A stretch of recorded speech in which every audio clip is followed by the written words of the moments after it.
അടുത്ത ആഴ്ച ഇടതുപക്ഷ ജനാധിപത്യ മുന്നണിയുടെ മേഖലാ ജാഥകൾ ആരംഭിക്കും. വടക്കൻ മേഖലാ ജാഥ നയിക്കുന്നത് നമുക്ക് ഏവർക്ക് പ്രിയങ്കരായ താത്വിക ആചാര്യനായിട്ടുള്ള ഗോവിന്ദ മാഷ്. തെക്കൻ മേഖലാ ജാഥ നയിക്കുന്നത് പ്രിയങ്കരനും കവിയുമായ ബിനോയ് വിശ്വം.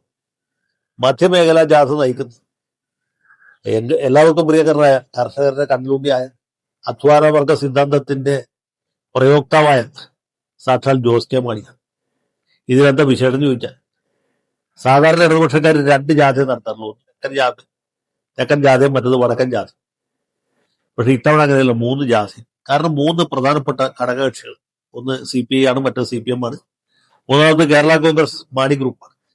അതുകൊണ്ടാണ് മാണി ഗ്രൂപ്പിന്റെ അനിഷേധ്യ നേതാവ് പ്രിയങ്കരനായ ജോസ് കെ മാണി ആ ഉത്തരവാദിത്തം ഏൽപ്പിച്ചത്.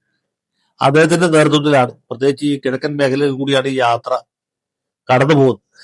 പത്തനംതിട്ട തൊട്ട് ചേലക്കര വരെ മറ്റാണെന്ന് എനിക്ക് തോന്നുന്നു.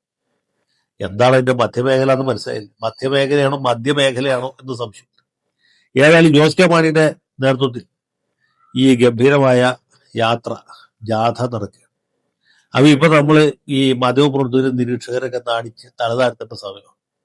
കാരണം എന്ന് വെച്ചാൽ KM മാണിയുടെ പാർട്ടി, അതായത് ജോസ് കെ മാണി നയിക്കുന്ന ഈ മഹത്തായ പാർട്ടി, അവർ ഇടതു മുന്നണി വിട്ട് വലതു മുന്നണിയിലേക്ക് പോയി ഇവരൊക്കെ മനോരമയുടെ തുടങ്ങി വെച്ചു.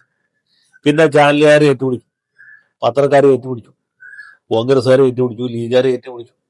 എല്ലാവരും പറഞ്ഞു ഇതേ വരാൻ പോകുന്നു, ജോസ് കെ മാണി വരാൻ പോകുന്നു.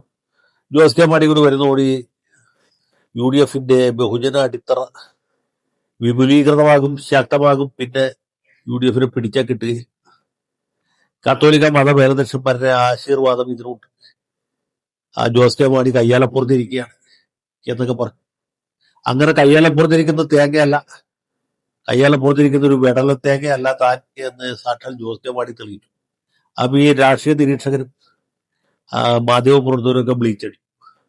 കാരണം എന്ന് വെച്ചാൽ ജോസ് കെ മാണി അന്തസ്സുള്ളവരാണ്, തറവാടിയാണ്. കരിക്കോഴക്കൽ മാണിയുടെ മകനാണ്. അദ്ദേഹം വാക്ക് പറഞ്ഞ വാക്കാണ്. പുള്ളി ഇടതു മുന്നണിയിൽ നിൽക്കും എന്ന് പറഞ്ഞാൽ ഇടതു മുന്നണിയിൽ തന്നെ നിൽക്കും. അതിൽ യാതൊരു മാറ്റമില്ല.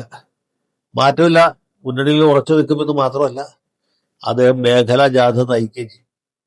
അപ്പൊ ഈ നുണക്കഥ എഴുതി പ്രചരിപ്പിച്ച സകല മാധ്യമങ്ങളും അത് കണ്ട് നാടിച്ച് തലതാഴ്ത്തുന്ന, പിന്നെ ഈ മാധ്യമപ്രവർത്തകർക്ക് പൊതുവെ നാണമില്ലാത്തതും അതിന്റെ പുറത്ത് വേറെ എന്തെങ്കിലും സ്റ്റോറി ഉണ്ടാക്കാൻ ശ്രമിക്കും. ഇപ്പോഴും ചിലർ പറയുന്നുണ്ട്, ഈ ഡൽഹിയിൽ നടന്ന കോൺഗ്രസിന്റെ അത്യുന്നത കമ്മിറ്റി രാഹുൽ ഗാന്ധി പറഞ്ഞു ജോസ് മാണി ഗ്രൂപ്പിനെ കൂടുകൊണ്ട് അവരോട് വന്നാലേ നമുക്ക് രക്ഷയുള്ളൂ എന്നാണ്. അപ്പൊ അതിന്റെ അർത്ഥം വ്യക്തമാണ്. കാരണം വെച്ചാൽ അവര് വന്നില്ലെങ്കിൽ ഇവർക്ക് രക്ഷയില്ല എന്നതാണ്.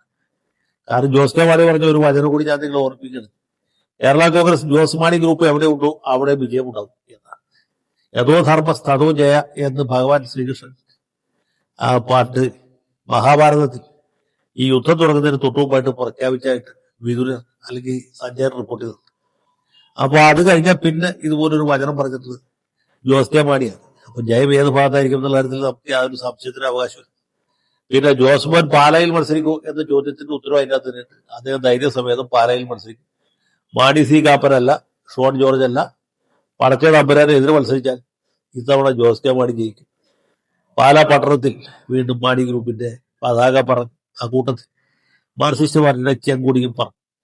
അങ്ങനെ ചോരച്ചുവപ്പാർന്ന ഒരു പാലാ സ്വപ്നം കണ്ടുകൊണ്ട് നമ്മളിവിടെ അവസാനിപ്പിക്കുകയാണ്.